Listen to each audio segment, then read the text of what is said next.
साडा चिड़िया दा चंबावे, बबुल हमने उड़ जाना। अब प्रॉब्लम यह है कि वो रहे तो कहाँ रहे। लाला जी, बड़ी गलत बात है। इसका मतलब है आप हमें अपना समझते ही नहीं है। भाई ये घर है, परिवार है। वीना के साथ वंदना यहां पे रह जाएगी तो आपको कोई इतराज है? नहीं देखिए भाई साहब, मुझे इतराज नहीं है, लेकिन कुछ बात अच्छी नहीं लगती। क्या अच्छा नहीं लगता? अरे अच्छा तो लाला जी तब नहीं लगेगा जब मेरी बात से आप इनकार करोगे। बहू, लाला जी से कह दो कि वंदना यहीं रहेगी, वरना हम लाला जी से बात नहीं करेंगे। नहीं बाबूलाल जी, नाराज मत होइए। चलिए, हमने आपकी बात मान ली, लेकिन मेरी भी एक शर्त है, और वो ये कि जब तक वंदना यहां रहेगी उसके खाने पीने का सारा खर्चा मैं हर महीने आपको भेजा करूंगा। आप इनकार नहीं करेंगे? लेकिन लाला जी। बाबूजी, वंदना कहीं भी रहती खर्च तो होता ही ना। आप दोनों एक दूसरे की शर्तें मान ले प्लीज, ताकि मेरी वंदना मेरे पास रह सके। लो लाला जी, हमारी बहू ने कह दिया, हमने मान लिया।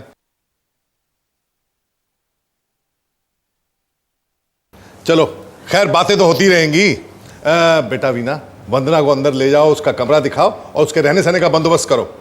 और हाँ, लाला जी के लिए चाय पानी का बंदोबस्त करो भाई। जाओ जाओ जाओ जाओ। जी। चलो वंदना। और लाला जी, और बहन जी ठीक ठाक है? बिल्कुल ठीक है, फर्स्ट क्लास। और बिटिया ठीक ठाक है? मेरी छोड़, तू बता कैसी है? देख लो, तुम्हारे सामने हूँ। शक्ल से तो भली चंगी दिख रही है,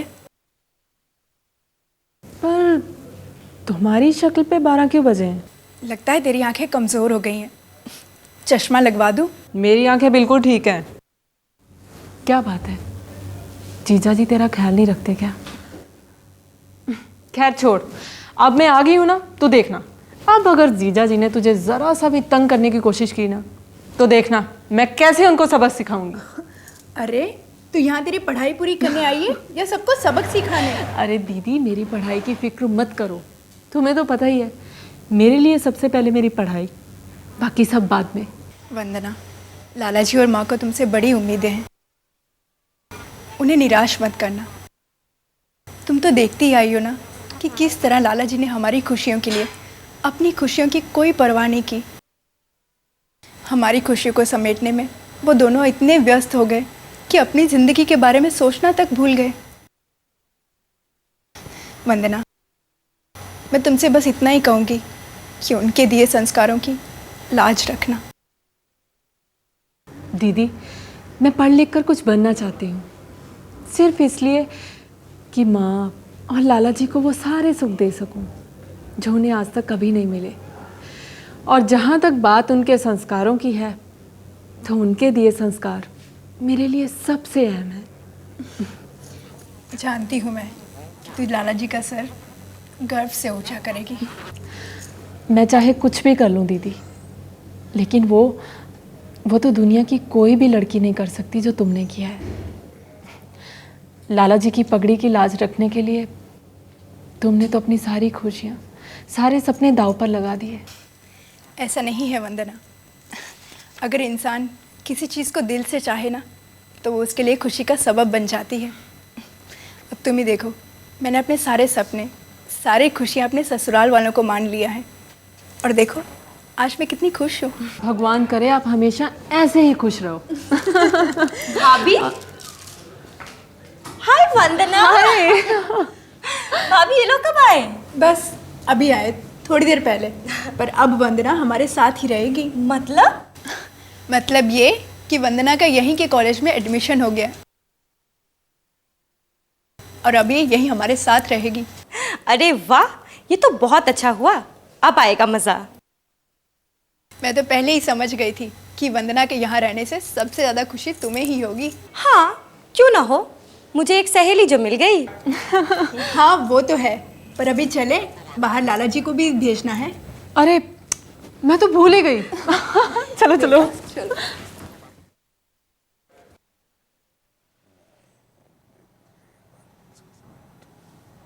ओके ओके ओके।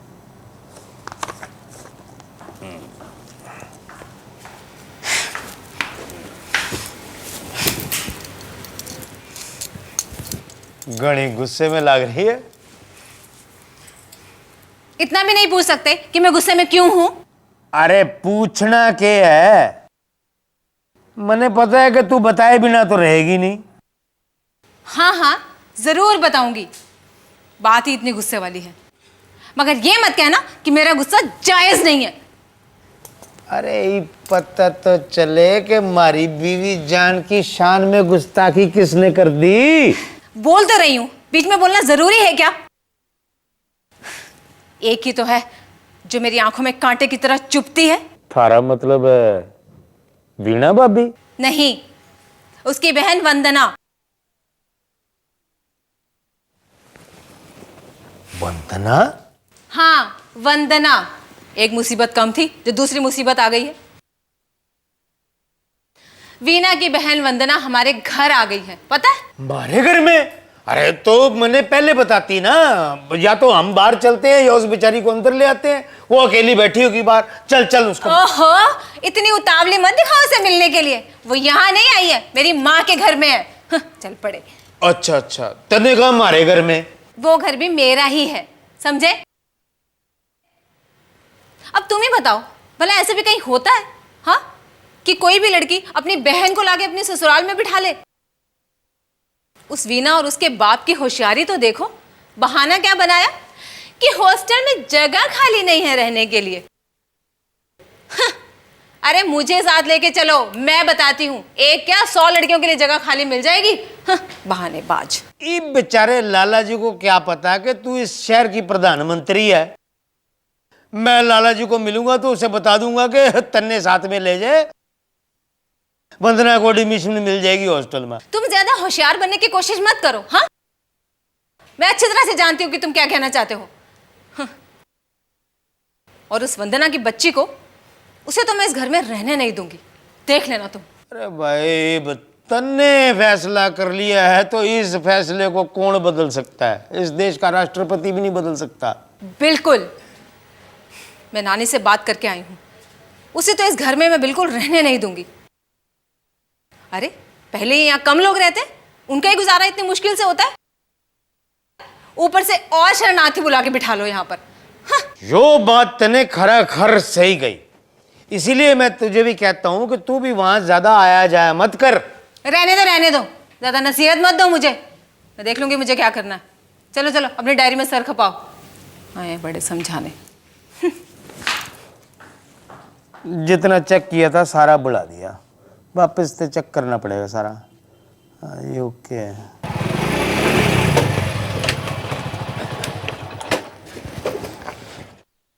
हाय राज। तुमने मुझसे कुछ कहा? यहाँ और कोई है क्या? नहीं तो। दरअसल कल तुमने शुक्रिया ऐसे क्या देख रहे हो? अपनी किस्मत की तस्वीर देख रहा हूँ, कितनी खूबसूरत है। अच्छा ये बताओ, कल तुम ऐसे क्यों चले गए थे? एक्चुअली तुम्हारे लेक्चर से बचना चाहता था। कहीं तुम ये ना कहो कि तुमने फिल्मों में देखा है कि हीरो हीरोइन को पहले गुंडों से पिटवाता है, फिर बीच में आके उसको बचाता है। ये तो मैंने सोचा ही नहीं था। ऐसा सोचना भी मत मोनिका, क्योंकि अगर ये फंडा मुझे पहले पता होता तो तुम्हें क्या लगता है कि तुम्हें पाने के लिए मैं 1 महीना ख़राब करता? अब तुम चुप होने का क्या लोगे? Well, 1 cup coffee.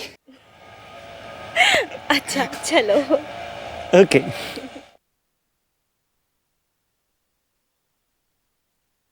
संगीता पुत्र, ये सारा गलत नहीं हो रहा हैं? तो दुमार जी को समझाती क्यों नहीं? मैं कुछ बोलती ना तो बोलेंगे मेरी गृहस्थी में। माँ, मैं क्या समझाऊं? आपको पता है ना वो मेरी बात मानते हैं क्या? ना मेरी बात मानते हैं ना मेरी बात सुनते हैं। एक तो पता नहीं किस गलत वक्त पे हमने लाला जी को रिश्ते के लिए हाँ कर दी तो एक फूटी कौड़ी तक नहीं, ऊपर से दो दो बोझ ला दिया हमारे सर पे। पुत्र, तुझे तो मेरी हर बात बाद में ही समझ आती है। अगर पहले मेरी बात मानी होती ना, आज ये नौबत नहीं आती। पर एक बात बताऊं, ये लाला है बड़ा बेशर्म आदमी। शर्म नहीं आती इसको? अपना सारा बोझा रिश्तेदारों पे डाल दिया, वो भी बेटी के ससुराल पर। उसको तो ये भी परवाह नहीं कि ये जवान बेटी का सवाल है, बेटी का। हाँ। अरे माँ, इन बातों का उनके ऊपर क्या असर पड़ता है? उन्होंने तो अपना बोझा उतारा और हमारे सिर पे डाल दिया। जाने के टाइम लाला बोल के गया था रहने खाने का खर्चा भी भेजूंगा, पर कहाँ? देगा तुझे, और दमड़ी देने वाला नहीं है। अगर इतना दिलदार होता ना तो उसके ऊपर हमें कभी शिकायत ही ना होती। देखा नहीं कितना बेशर्म है। जुमाई और बेटी पहली बार ससुराल गए हैं, हाँ, फेरा डालने गए हैं, खाली हाथ भेज दिया, शगन तक नहीं डाला बेशर्म ने। हम तो ऐसे हाथ लगाए बैठे रहे। प्रकाश पुत्र, जरा इधर आके बैठ। जी नानी माँ। तेरी माँ तुझसे कुछ पूछना चाहती है। नहीं बेटा, मैं अरे बोलना, डरती क्यों है? नानी माँ। पूछ पुत्र, मैं ही पूछ लेती हूँ। पुत्र, ये जो घर पे हो रहा है, ये वंदना हमारे घर में रहने आई है, ये कोई अच्छा है? अब नानी, मैंने थोड़े ही ना उसे इजाज़त दी है। तेरे बाप के पास तो दिमाग है नहीं, तेरे पास भी दिमाग है नहीं, हैं? आगे घर की हालत तो तू जानता है ना कितनी खराब हुई पड़ी है, ऊपर से एक बोझा और डाल दिया। तेरे को समझ नहीं आती? जवान बेटी का सवाल है, कल को ऊंच नीच होगी ना, किसी को मुंह दिखाने जोगे नहीं रहोगे। हाँ। आप मुझसे क्या चाहती हैं? मैं ये चाहती हूँ बेटा, तुम्हारी साली के बारे में बात करना चाहती हूँ। दरअसल तू जरा वीना से पूछ कि तेरे लाला जी किस आधार पर वंदना को यहाँ छोड़ के गए हैं। अगर ऐसा है तो मैं वीना से बात करूंगा। अब मैं चलूं? हाँ बेटा। एक खाक बात करेगा, अंदर जाके तो इसकी जुबान तक नहीं खुलती, चूहा बन जाता है। कर लेगा माँ, कर लेगा। अब तुम जाओ। ओके, लेकिन एक शर्त पर कि कल की मुलाकात का वक्त हम अभी तय कर लेते हैं। कल की मुलाकात? मैं तो तुम्हारा शुक्रिया पहले ही अदा कर चुकी हूँ। तो ठीक है, आज मैं कुछ गुंडे तुम्हारे यहाँ भेज देता हूँ। राज, तुम जाओ। ओके बाबा, लेकिन कल का वक्त मुझे नहीं पता। कोई बात नहीं, वैसे भी तो मैं तुम्हारे आसपास ही रहने वाला हूँ। राज, तुम जाओ। ओके बाबा, बाय बाय बाय। पागल। अलका, तुम यहाँ? मैं तो यही हूँ, पर तुम किस दुनिया में हो? क्या हो रहा है ये सब? कुछ भी तो नहीं। मोनिका, कल तक जिसे देखते ही तुम्हारी आंखें गुस्से से लाल हो जाती थी, आज वही आंखें उसे तब तक देख रही हैं जब तक वो आंखों से दूर नहीं हो जाता। तुम गलत सोच रही हो। दरअसल कल उससे मुझे गुंडों से बचाया था, मैं बस शुक्रिया अदा कर रही थी। शुक्रिया अदा करने के लिए कुछ पल का वक्त ही काफ़ी होता है, 2 घंटे नहीं लगते। अब तुम ये मत कहना कि तुम उससे अभी अभी मिली हो, क्योंकि मैं तुम्हें तब से देख रही हूँ जब तुम उसके साथ बात कर रही थी और कॉफ़ी पीने गई थी। तो क्या हो गया? कॉफ़ी पीने में बुराई क्या है? देखो मोनिका, मैं तुम्हारी सबसे अच्छी सहेली हूँ, इसलिए मुझे तुम्हारी फ़िक्र है। मैं तुमसे सिर्फ इतना कहना चाहूँगी कि जो भी करना सोच समझ कर करना। और वैसे भी पता नहीं क्यों ये लड़का मुझे कुछ ठीक नहीं लगता। ओफो, तुम तो उस लड़के के पीछे ही पड़ गई। चलो अभी घर चलते हैं। चलो।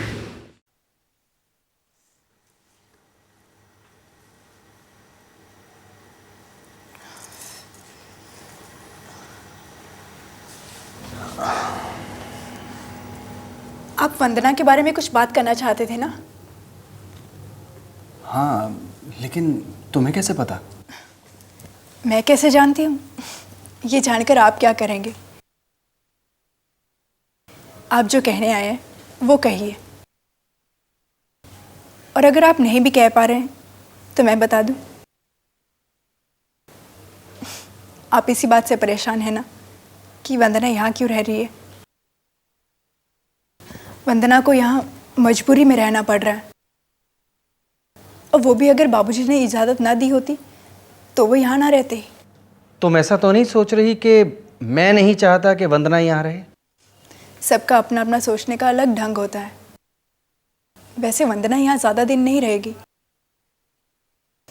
जैसे ही गर्ल्स हॉस्टल में जगह खाली होगी वंदना वहाँ चली जाएगी। और हाँ, वैसे भी वंदना का रहने सहने और खाने पीने पे जो भी खर्चा होगा वो लाला जी देते रहेंगे। क्या तुमने उनसे वो खर्च देने को कहा? मैं लाला जी की बेटी हूँ, मैं उन्हें क्या बताऊँगी कि क्या सही और क्या गलत। और वैसे भी अगर वंदना हॉस्टल में रहती तो भी उसका सारा खर्चा लाला जी ही देते। इसलिए वो कह के गए हैं कि वंदना पे जो भी खर्चा होगा वो लाला जी खुद देंगे। नहीं, अगर वो ऐसा ना भी करें तो भी कोई तकलीफ़ नहीं है। आखिर वंदना हमारी भी तो कुछ लगती है, और फिर अपने ही तो अपनों के काम आते हैं ना। आप दिल के बुरे नहीं हैं। आपको पता है, आप में सिर्फ एक ही कमी है, आप अपनी सोच पे नहीं चलते, और वो इसलिए क्योंकि आपके दिमाग पे हमेशा नशा हावी रहता है। इसलिए आपको अपनी सोच पे भरोसा नहीं है। जिस दिन आपका दिमाग आपके काबू में आ जाएगा ना, आप कोई भी बात किसी के भी सामने बेझिझक कह सकेंगे।